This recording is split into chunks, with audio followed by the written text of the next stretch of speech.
कुछ खुद भी करना चाहिए, कुछ ट्राई करो, नहीं होगा फिर बता देंगे, तो मसला नहीं है। क्वेश्चन नंबर 2 देखिए, write first 4 terms of the AB when the first term A and the common difference D are given as follows. यहाँ पर क्वेश्चन नंबर 2 में आपसे कहा गया है कि आपको A और D दे रखा है, आपको AP के 4 टर्म बताने हैं। अब वो कैसे बताएंगे, जब आपके सामने इस वाले क्वेश्चन के अंदर अगर A tan है तो आपका पहला टर्म tan होगा, दूसरा टर्म 20 होगा क्योंकि कॉमन डिफरेंस D है, 10 है, तो कॉमन डिफरेंस कितना है tan, तो 10 बढ़ते जाएंगे, तो इसलिए यहाँ पर तीसरा क्या होगा 30, चौथा क्या होगा 40। इस तरह से ये 4 इसके अकॉर्डिंग 4 टर्म AP के ये बनेंगे। अगर दूसरे की बात करेंगे A4 है, अयान सीधे बैठे, A4 है और D-3 है, तो आपको करना है 4 और -3 लेस करेंगे कितना आएगा 1 आएगा, तो 1 में से -3 लेस करेंगे फिर कितना आएगा। अब यहाँ पर पीछे जा रहे हैं ना, तो देखो 4 में से -3 किए तो आपका -3 आ रहा है D। भाई हमें ये देखना होगा कि हमारा वहाँ 1 आना चाहिए या कुछ और चाहिए, इस चीज को सोच करके देखें। मैं बताता हूँ, यहाँ पर आपके सामने A जो है वो 4 है, सेकंड पार्ट सुन लीजिए, D जो है -3 है। अब फर्स्ट टर्म 4 होगा, सेकंड टर्म निकालने के लिए आपको क्या करना पड़ेगा, मैंने आपको तरीका बताया कि A2 निकालने के लिए आपको करना पड़ता है A2 निकालने के लिए आपको क्या करना पड़ता है बच्चों, A+2D, यही तो होता है। तो आप वैसे ही रख के एक बार चेक कर लो, A+2D या A+D, A+D, और A1 का वो A ही रहेगा। बात समझ में आ गई, तो इसका होता है A+D ओनली, इसका क्या होता है A+D। तो अब आपने यहाँ पर पुट किया A कितना है 4 और प्लस D कितना है -3, तो 4 में से 4 प्लस -3 कितना बचा 1 बचा, ये सही आ रहा है। अब इसी तरह से A3 निकालना है, तो भाई उसको भी रख के देख लो।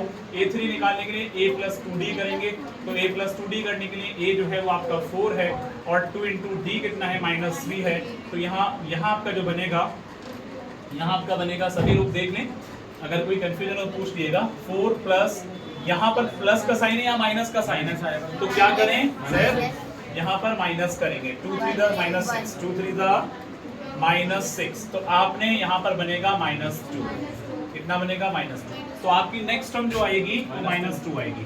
फिर इसके बाद अगर आप 4 टर्म लिखेंगे, तो 4 टर्म लिखने के लिए क्या करना पड़ेगा, A4 लिखने के लिए A+3D, यही करेंगे ना, तो A+3D, A कितना है 4 प्लस 3 × D कितना है -2, तो आपका 4 प्लस माइनस D है -3, D सॉरी -2 मैंने पुट कर दिया, इसको मैं रिपीट कर देता हूँ, सॉरी, यहाँ -3 आना है, एक्चुअल में मैंने -2 कर दिया था, -3 आना है, तो 3 3 9, अब 4 में से 9 देंगे -5 आएगा, -5 आएगा। ओके क्लियर है, तो यहाँ आपके सामने ये वैल्यू बनेगी -5। तो इसके 4 टर्म क्या बनेंगे, थर्ड वाले का मैं बता रहा था, ये और इसका 4 1 -2 -5।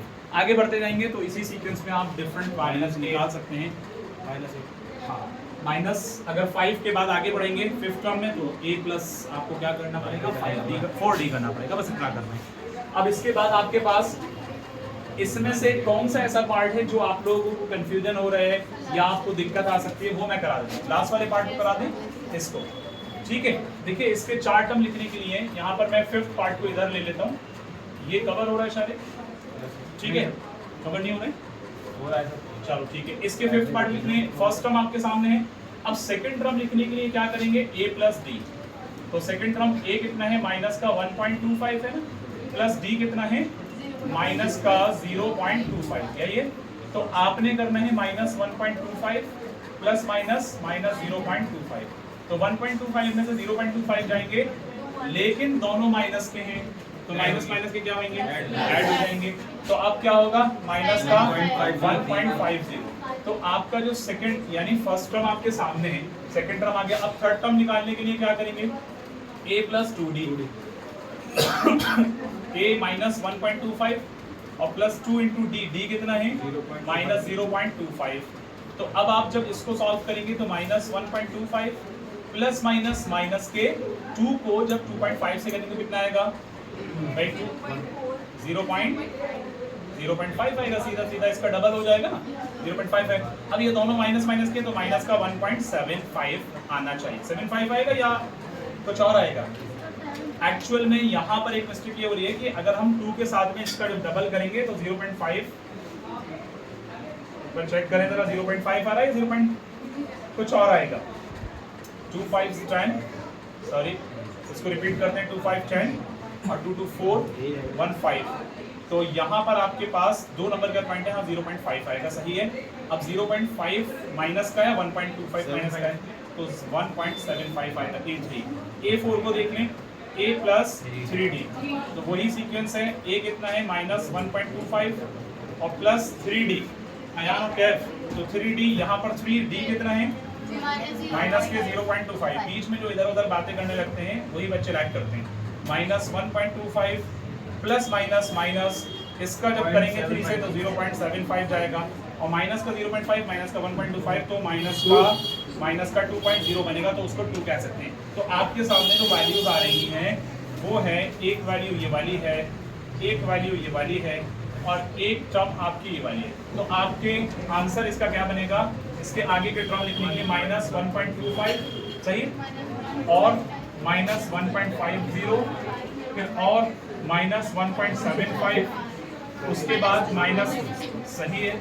इस तरह से इसके आगे के 4 टर्म हमने निकाले। समझ में आ गया क्वेश्चन सबके? इसको नोट कर लीजिए। Following for the following AP right the first term and the common difference. इसमें आपको फर्स्ट टर्म और कॉमन डिफरेंस दोनों बताने हैं। तो सीधा सीधा है ये आपका क्या है इसका बच्चों इसका क्या है ये जो है वो 3 है। अब कॉमन डिफरेंस निकालने के लिए क्या करेंगे बोलो d is equal to 1 minus 3 तो आपका माइनस 2 आ जाएगा। बस ये करना है हर एक पार्ट के अंदर आपको यही करना है a बताना है और कॉमन डिफरेंस बताना है। अमन के समझ में एक्स्ट्रा आ चुका है इसलिए वो दूसरे बच्चों को समझा रही है ठीक है अमन। तो यहाँ पर a जो है वो क्या है 3 और d जो है वो आपका सेकंड में से फर्स्ट टर्म थर्ड में से सेकंड टर्म और फोर्थ में से थर्ड टर्म लाइक इस तरह से सारे पार्ट करने हैं। क्वेश्चन नंबर 4 की बात करेंगे which of the following are APs if they form an AP find the common difference D and the 3 and write 3 more terms। यहाँ आपको पहले ये चेक करना है इनमें से कौन से APs है। जैसे अभी हमने एग्जांपल्स में चेक किया तो उसके बाद ये बताना है कि इसमें अगर वो AP का फॉर्म बन रहा है तो कॉमन डिफरेंस क्या है उसका और उसके 3 टर्म आगे के बताइए। तो उसका बेहतर तरीका यह है कि जो पहले वाला टर्म है इसमें से इसको घटाओ कितना आएगा 2 इसमें से इसको घटाओ कितना आएगा 4 इसमें से इसको घटाओ कितना आएगा 8। तो भाई ये तो AP नहीं बनने का है इसमें आप लिख दो नो। क्या लिख दो नो क्योंकि इसका कॉमन डिफरेंस नहीं आ रहा है। ठीक है आगे बढ़ते हैं। अब जब इसमें से इसको घटाएंगे तो इसका तरीका होगा 5/2 में से -2 करेंगे तो एलसीएम 2 5 माइनस यहाँ पर 2 5 से कितना आ जाएगा 10 आ जाएगा और उसके बाद आपका सॉरी ये एक मिस्टेक हो गई यहाँ पर 10 नहीं आएगा बल्कि यहाँ पर 4 आएगा क्योंकि नीचे 1 है 1 2 4 5 में से 4 1/2 आपका बनेगा। कितना बनेगा बच्चों 1/2 बनेगा। ठीक है यहाँ पर आपका बनेगा 1/2।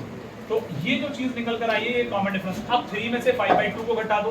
3 में से जब 5/2 को घटाएंगे तो यहाँ पर भी चेक कर लेना है 3 माइनस 5/2 तो एलसीएम निकालेंगे 2 यहाँ 1 2 2 2 6 माइनस 5 तो इसका मतलब 1/2 तो कॉमन डिफरेंस आ रहा है। एक दो स्टेप तक चेक करके देख सकते हैं। तो ये आपका AP है तो इसके आंसर में आप लिख दीजिए यानी यहाँ पर आंसर लिख दीजिए यस। और एक चीज ये हो गई अब जो AP है उसका कॉमन डिफरेंस बताइए। तो भाई इसका D बताने के लिए आपने निकाल लिया है 1/2 है।